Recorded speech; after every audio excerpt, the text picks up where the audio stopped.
buenos días, good morning. As the editor-in-chief of El Comercio, it's a great honor for me to be here with you.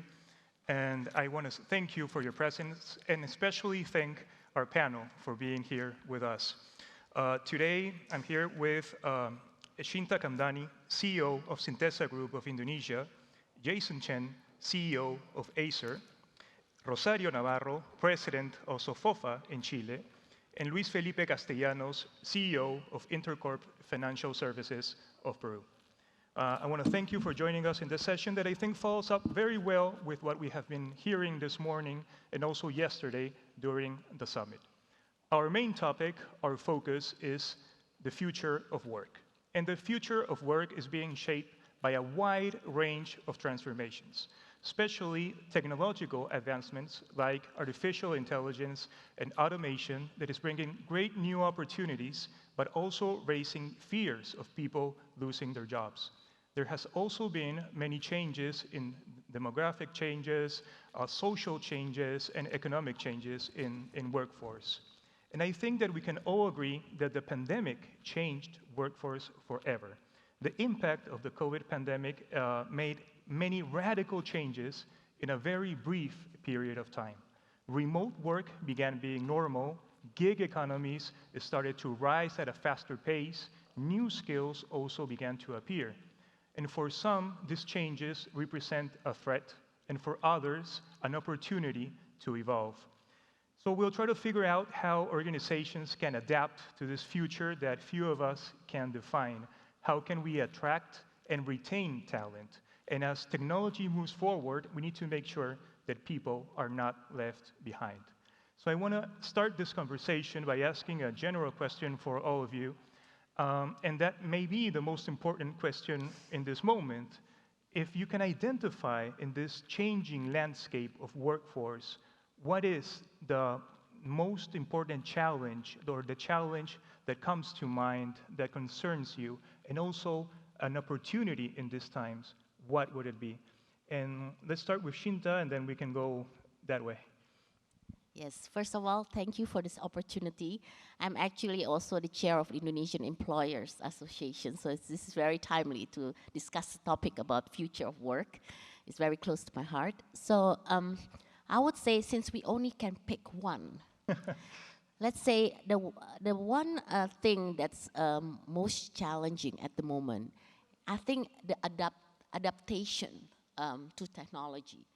As we see, the workforce right now at the moment cannot be fast enough to adapt to those technology. I want to share one big challenge that we have in Indonesia at the moment. At the moment, Indonesia, as you know, is 270 million people, right? We have a bonus demography that will last another 10 years, perhaps. But this demography will be a liability. It will not be a bonus. It will be liability. Why? Because we can't create enough jobs. And why is that? If we see, first of all, with the automatization, the digitalization that's happening right now, there's definitely a shift of jobs. And the kind of workforce that's needed now, today, are not the jobs, are not the kind of workforce that's available. We have a very low-skill workforce.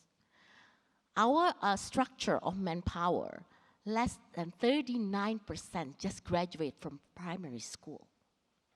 So we don't have those workforce that can adapt to the technology. It will take time. So this is a very big challenge, because with 3 million jobs that has to be created every year, there is just not enough jobs.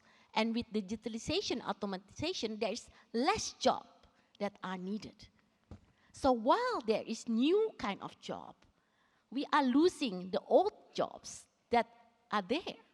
And we don't create those new jobs. So that's a big, big challenge for us. Now, with that challenge, obviously, we know it comes opportunity. Because we know with technology, definitely it can improve productivity, efficiency, competitiveness. Yes, definitely. There are opportunities. And yet, we need to also bear in mind, technology is costly.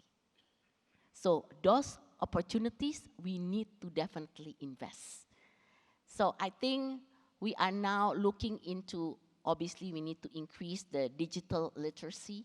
We don't even talk about technology of AI. We just talk about basic digital literacy, the digital infrastructures that need to be there. But the literacy and talent are very, very crucial. So we need to really work together. I mean, government obviously can't do this alone. And private sectors need to get involved in how we can accelerate providing the right education to give the right kind of jobs opportunity for the future. So this is, I think, from our side. Thank you. Jason. Yeah, thank you. I will go one step further because digital technology is evolving, it's changing to the level once every few years it will come with a revolutionary technology being introduced. And nowadays we are talking about artificial intelligence, generative AI, for instance.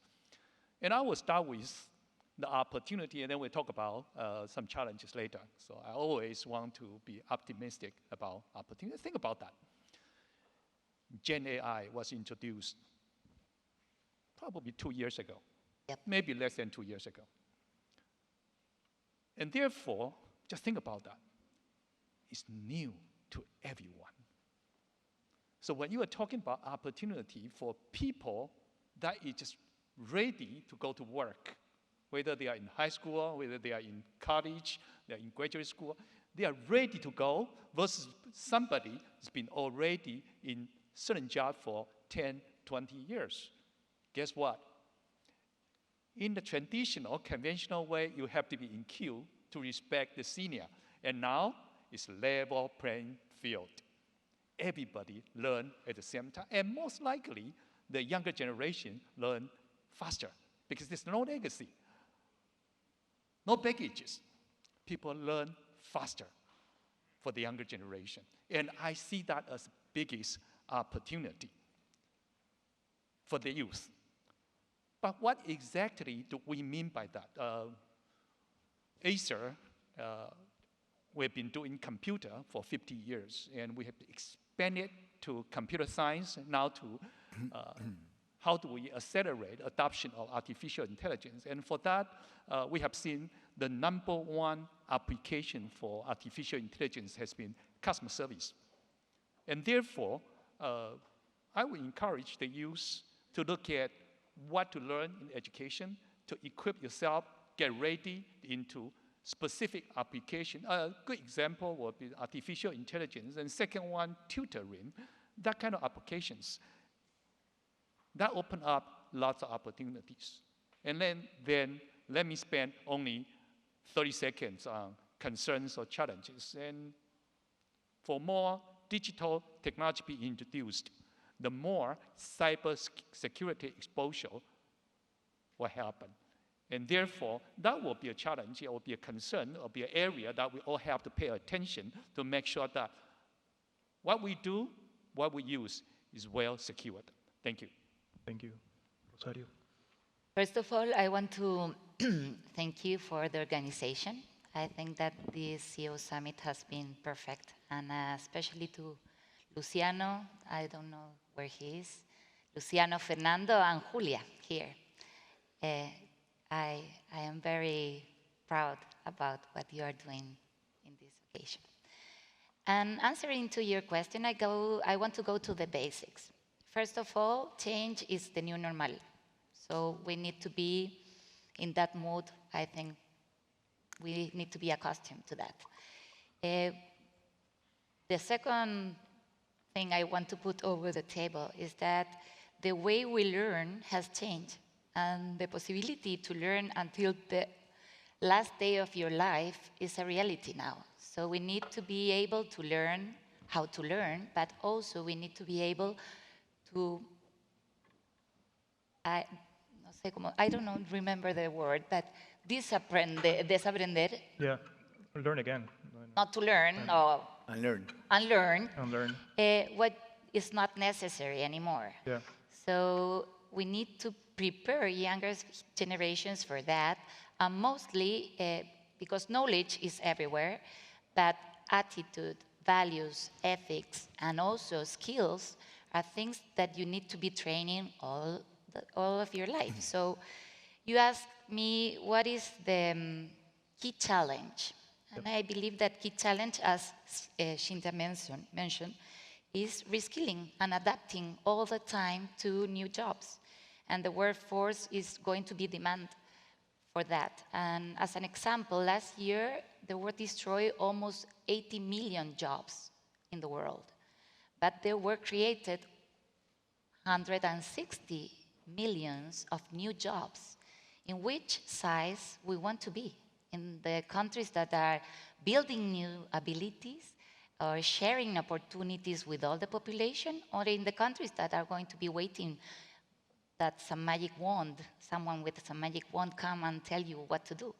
So I firmly believe that we have opportunities now to learn from these experiences, to share opportunities, but also as the private sector that I represent, we need to be involved in education, but firmly involved in education, and also we need to be involved in reskilling, upskilling our talent.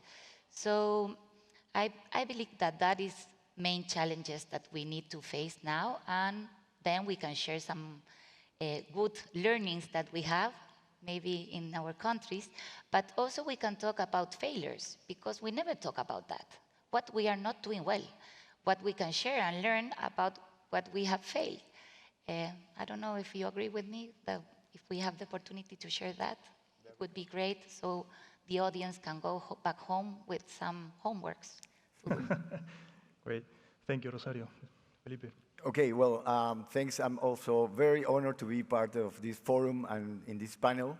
As a Peruvian national, I'm also very honored to welcome all of you to our country. I hope you have some time to see the best of Peru. Diving exactly into your question, it's true that work is changing very rapidly, but this is just one piece of the puzzle. It's actually the whole world is changing really at a fast pace, and that's, as you mentioned, because of demographic, geopolitical, and obviously technology forces that are driving this change. So in terms of work, what we're seeing is tremendous change both in the workplace and in the workforce, okay? So focusing on the opportunity, I guess we need to see it this way. Competition for talent is global. So remote work and flexible work now enables companies like Intercorp or companies in Peru or in Latin America to really be able to tap that very skilled global talent that before it was not possible.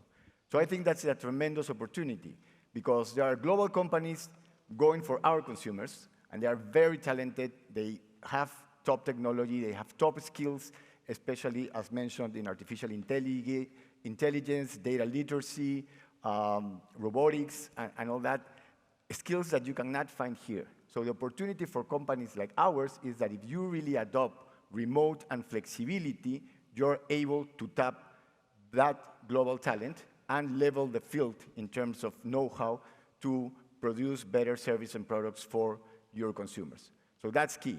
And there's also another opportunity for the local workforce. There's talented, skilled workforce that now have access through remote work to work for these global companies.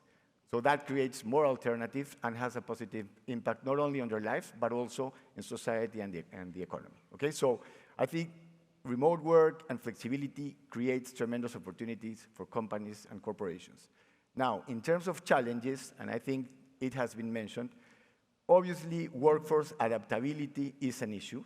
The changes that are happening in technology are also happening at a very fast pace, and I think leaders in our companies need to really invest heavily in upskilling and reskilling, as has been mentioned. And then we need to figure out how maybe through private-public cooperation, be able to do upskilling and reskilling at scale, because if not, our workers are going to be left behind, and our society is going to be impacted. So that's one tremendous concern. And the other concern that also has been mentioned is the education system in our countries is usually not adapted to be able to produce the new skills that are required for the future. So we can talk about outdated education, lack of new skills being instilled to our students. So that's something that we need to be concerned of. And I think leaders need, as mentioned, to take a role. Nobody's going to do it for us. I think we are the ones that need to look at ways to do this upskilling and reskilling at scale. So many key issues in the beginning of this conversation. And I think that we all agree about the importance of technology that's advancing at a very fast pace. But you talked about technology and adaptation going together. And what finds them in between is education. Education is key to have a positive future in that matter. And I wanted to ask Jason about your positive point of view, because I asked for challenges and you said, no, I want to start with a positive side. And when we think about Acer, we think about a company that sees the future as technology, is innovation, is future. And when you find talent today in Acer, when you seek talent, what are you looking for? And another question I wanted to ask you is, there's a lot of young people here in the audience. Many come from Voices of the Future. And I wanted to ask you, for them, what new skills do you think the young talents should learn from current technologies? What can they take advantage of the technologies that for many worry us, but they should take advantage of what they have today? Thank you for the question. And hola to all the Voice of the Future. Hola. Over there. I'm excited to see so many younger generation coming to this event, and we learn from each other. I wouldn't say you learn from me. I would say we learn from each other, because I need to learn artificial intelligence from you too. But if there's something that I would encourage people to pay attention and to learn about, it's observation. Okay, observation. Observation on macro trends and observation on micro trends. Macro trends are the areas that you can read. You can read on newspaper, magazines, and listen to news. From when that you do it daily, that is macro trend. And you have to derive the macro trend and build that into your skill learning, so that you know what's going on. The whole world is going on artificial intelligence. Therefore, repetitive works are disappearing. That's just a fact of life, like it or hate it. And on the other hand, micro trend. What are some of the things that you see it and other people have not seen it? I took example of customer service. And why customer service? What artificial intelligence or Gen AI is being introduced now is like the early stage of internet technology. In the early stage of internet technology being introduced, the first thing being done was every company need a website, official website. And now the same methodology being applied. Gen AI help company to do the first customer interaction. That will be a micro trend that we can see that not everybody seeing. And I would encourage the younger generation to pay attention on observations, pay attention on what's on the news, on the magazine, and also pay attention on your daily life, especially being a user, what you see, some of the pain point, some of the things that we think need to be improved. That can be a micro trend that can change your life and change the world. Thank you. Thank you. May I compliment? Yeah, of course. I think that what Jason mentioned is terrific. It's a very good point of view. But I also think that there are some building blocks that we need to encourage, some skills that only humans can have now, we don't know in the future, but creativity, collaboration, communication, critical thinking. And I think those skills, we must encourage people to develop them. And also a new literacy that is coding. Now in schools, I don't know here in Peru, but in Chile, we have very few hours of coding in our national curriculum. So I think those are like these building block skills that are needed to develop in this world now. We're talking about changing the way we educate our people and changing the educational system. And we'll go with you, Rosario. What changes do you think that should be in your country? Is your country facing a change in the education system to prepare for this new workforce, or is there a gap in this moment? I think that we are facing this challenge as the private sector. We are getting involved. We are working with our Ministry of Education, and we firmly believe that we can make some improvements in the national curriculum, but also, as I mentioned before, getting involved in education. We are now building this network of companies that are related to vocational schools. We need to prepare younger generations in the way companies function. Also, we need to get involved in making our curriculum more pertinent about what business people company needs. So yes, we are getting involved. We are working with our national educational system. And here we have Mónica Retamal, a very good friend of mine. She was like the mind behind a great initiative that we are leading in our country that is called Talento Digital, digital talent.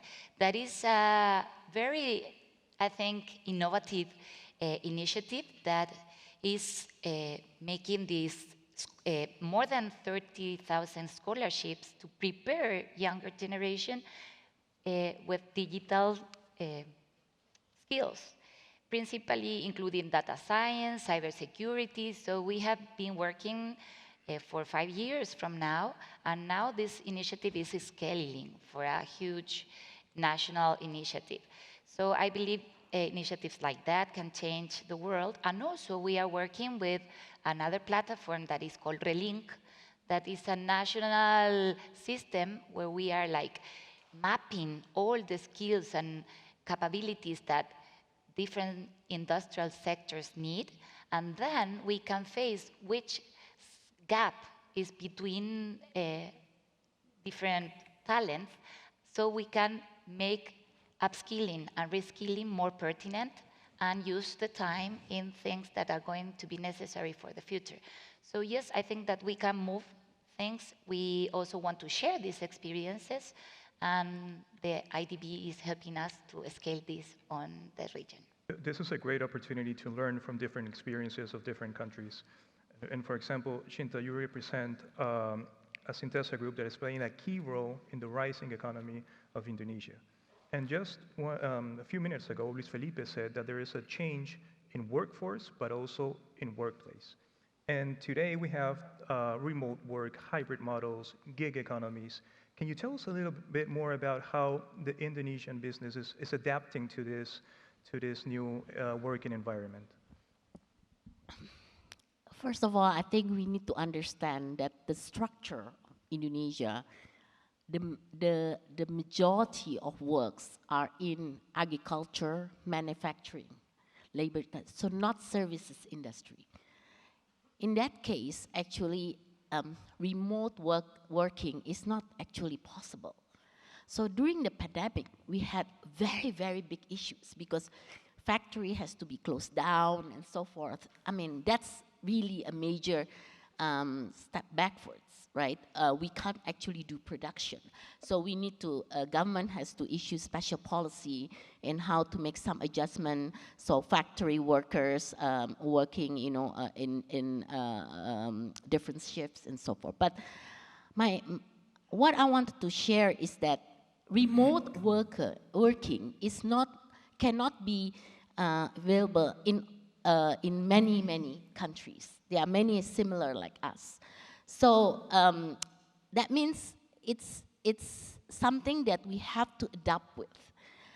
I give you also example with the gig workers, because we do have a big informal sectors. We have about 59% informal sectors, in which now they go into what we call the ride-hailing and so forth, right? This is now like kind of the future jobs. Yes.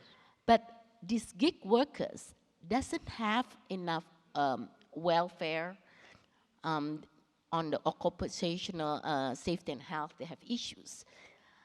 This is the gig workers supposed to be in concept of a partnership. This is not a workers like a permanent employees in companies.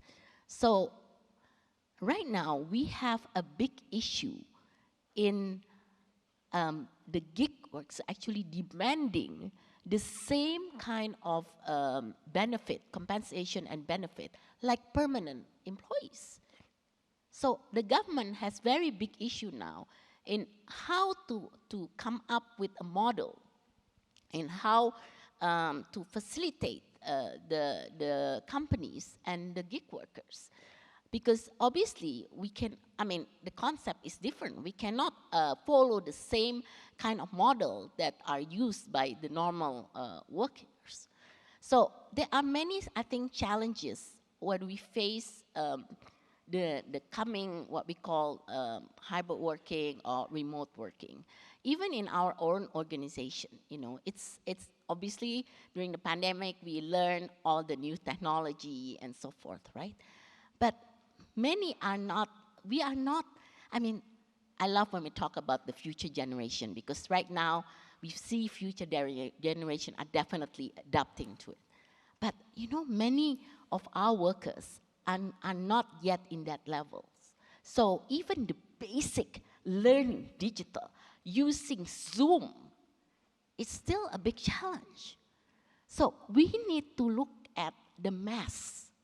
We cannot just look at the elite or very few, majority, few minority of companies that are there.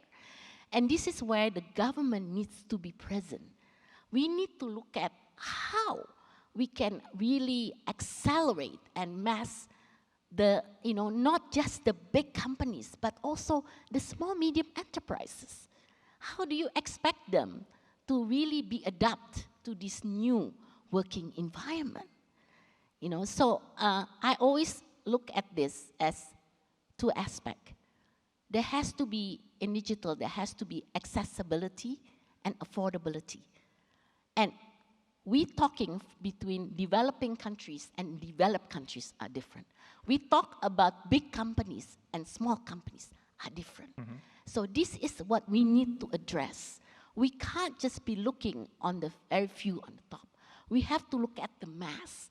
How can we are used to adapting with this new working environment? Because we know it has to be there.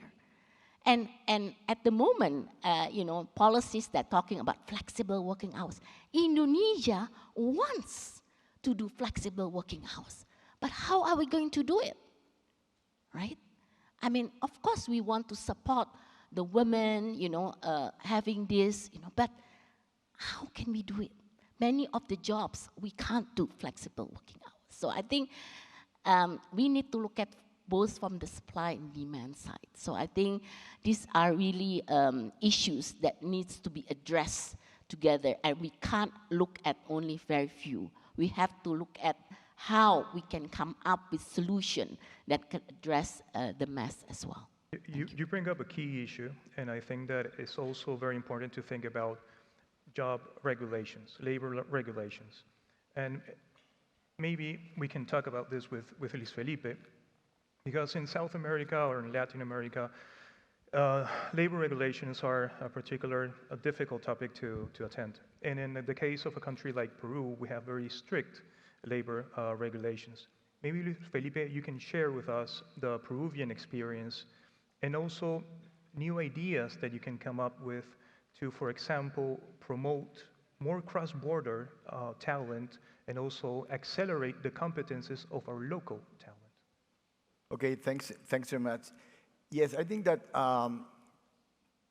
we face, like, I would say 4 main issues, some related to relations, but some a little bit more than that. I think we obviously have outdated regulation in Peru. We have limited adoption of remote work policies. Then we have the whole issue of education that has been touched upon.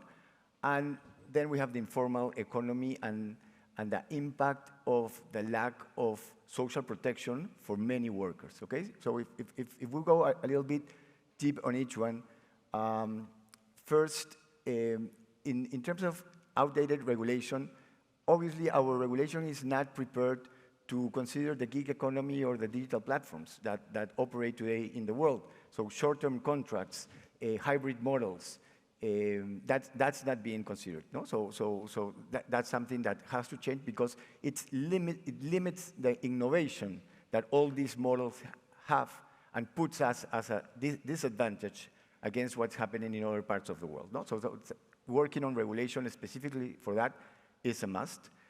Second, in terms of the limited adoption of remote work policies, it's very tough to work cross-border remotely.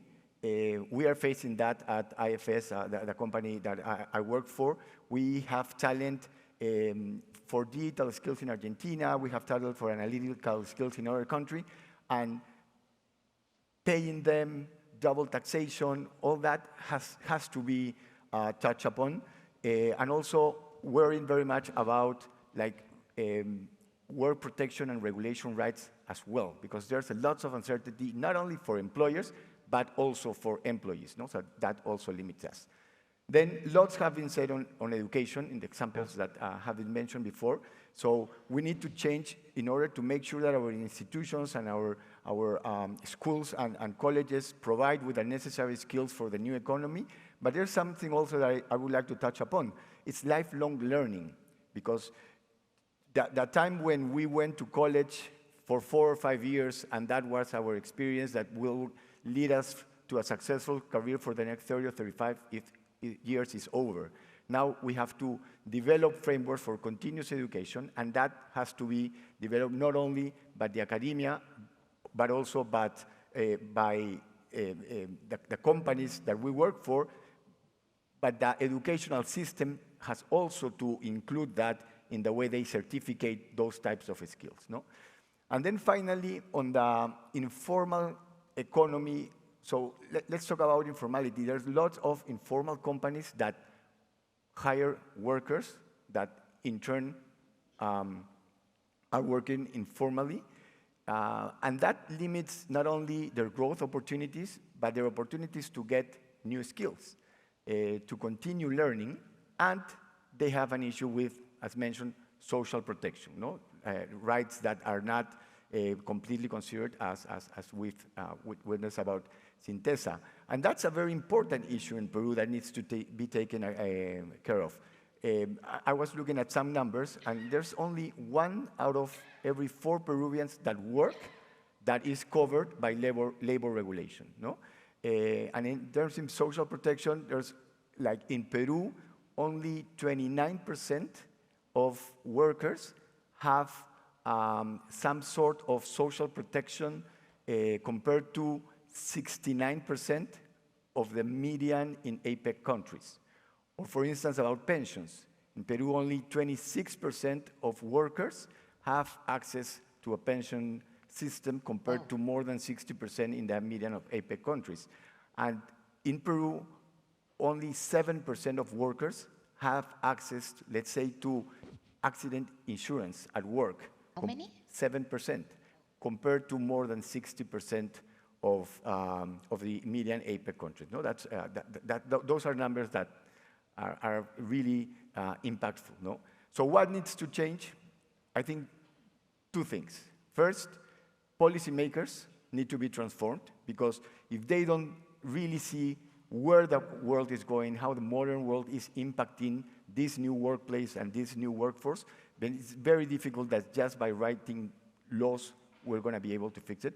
But it's not only the responsibility of policymakers, it's also the responsibility of the private sector and leaders that we need to get involved to make sure that we shape regulation in order to make our countries competitive and our workforce does not be left behind. So we need to adapt our labor regulation, obviously, for the gig economy, for the digital economy. We need to change policies for remote work in order to be cross-border. We've been talking that Peru has signed 22 free trade agreements. Why don't think about cross-border remote work agreements among APEC or other countries that simplify the double taxation structure, that grants protection to different types of workers? That could be an interesting alternative. And then in terms of, education, adaptation of curricula, bringing in possibilities for lifelong learning, and then in informality, develop frameworks to incentivize companies to become formal. I'm not going to go deep into that because we can stay another 4 days talking about that, but that's a matter that really worries, because social protection is not only about the future of work. Social protection is an urgent need now, today. Yes. So that has to be taken care of. So I'm sure that if we work together between government, private companies, unions, and also the academia, we can make the changes that are required to make our companies, our countries, and our region competitive for the future to come. No? I'm sure, Rosario, that you find many similar things between Peru and Chile, neighboring countries. And what Luis Felipe just said about the collaboration between industry and government is key in the work you do in SOFOFA in Chile. And first, let me congratulate you, because you're the first female president of SOFOFA in 141 years of the organization. That's true. So that's a great accomplishment. Thank you. What we are talking is very relevant, I think, because also in informality, there's hidden a lot of females. Yeah. So I think that the informal workforce in Peru is more than 70%. In Chile, it's around 28%, if I'm not higher mistaken. For us. It's higher, yeah. Can you talk about that, how you're facing that challenge and other key issues that you're seeing right now in SOFOFA? Yes, there's a main challenge in how we can prepare our new generations, because there's a gig economy, they don't want to formalize, but also behind informality, there's not only poverty and vulnerability, there's also something that we mentioned before, there's organized crime. Yes. Now behind informality, we have this situation that is happening in our country that is illegal business, smuggling, and a lot of difficulties that we are facing that are brand new in our economical situation. So we need to be aware and to learn what big economies are doing related to formality. I think that also formality is very attached with economic growth, because when a country is growing, there is a study in Chile that I'm going to mention that is from Pivotes that mentioned that in Chile from 2013, the GDP per capita stagnant, and and the same happened with the percentage of population that is informal employees or employees. So what we are doing in SOFOFA, I think that we need to talk about labor flexibility, as you mentioned, because that is very important, not only for new generations, that they want to work maybe 2 days in a week or an amount of hours per week and go to ski or surf, I don't know, to do other kind of things, or maybe have 2 different jobs and have the flexibility to do that. Also, we need to design new incentives. I think that you mentioned these outdated regulations, and I'm afraid that in my country it's happening that we are talking about the works of the past, looking in some very outdated regulations and trying to force the companies in not very good practices. So we need to be aware of that too. There are many changes that need to be made. We talked about new skills that we need to adapt, new adaptations of technology. But I also think, and we were talking about this backstage, that this is the time for a new type of leadership. Yes. Leadership in organizations. And I want to ask this question for all of you, and starting with Shinta and then Jason. What type of new leadership do organizations need in this time? Please. I have 3 words. One is innovate. I think we need a leadership that can continuously innovate. I think innovation is not just about technology. Innovation is coming up with new creativity, new model of working, is innovate. How can you come up with new ideas to innovate continuously? I think we need leadership that can continuously innovate. The second is inclusive. You need a leader that can think of many and bring everybody. We cannot just think of the very few. We need to see how is this impact to a lot of people. So we need that kind of leadership that is inclusive. And the third is we need leadership that can collaborate. Collaborate with many, many elements of stakeholders. So we talk about government, we talk about business, we talk about the civil society. We need the collaboration that is that you can listen and actually implement. I think there's enough talk in many, we have so many ideas. Even this panel has come up with many issues. But how can we translate this into action? We can only do this with collaboration, right? We need to show what really works, because talking is not enough, you know. So I think this is the type of leadership that we need to look for the future. And, you know, it's going to be a very tough world out there, many challenges. I know I want to be positive like Mr. Chen, obviously, but we know we need to face those challenges, and we can never give up, right? So we need to look at the big picture to the future ahead. And I think, again, the voices of the youth are very, very important. They need to be part of that collaboration. So exactly. I think that's the kind of leadership that's needed for the future. Jason, do you agree? I will do a quick summary. Talking about skill learning, I want to emphasize on everybody need to learn a hard skill. Whether you are mechanical engineering, you are accountant, you are a lawyer, hard skill. But you want to be really successful. You want to be the CEO in the future. Don't forget about the soft skills, that the leadership style that you're talking about, with the management skill, leadership skills.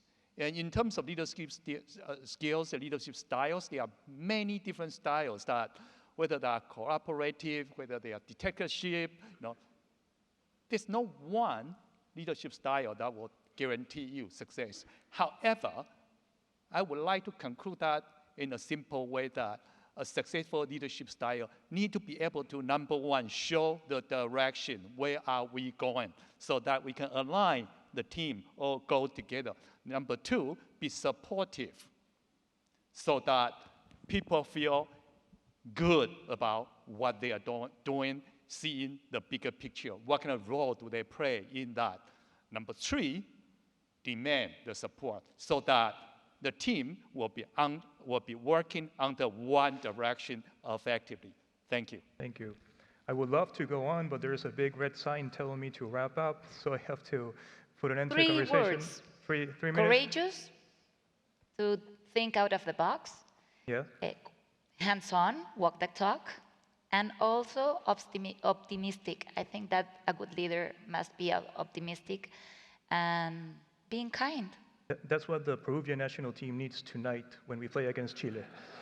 All right? No, please don't talk about that. And from my side, 2 words.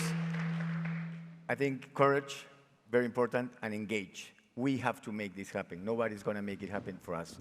So we need to really take charge of making the changes that we require for our organizations, our individual forces, and also for our companies. And why don't we compromise? Next time we are together, we can say what we have done. I thought you said we're going to sing a song together. Maybe we can sing a song together. Thank you very much. Please bring a big round of Gracias. applause.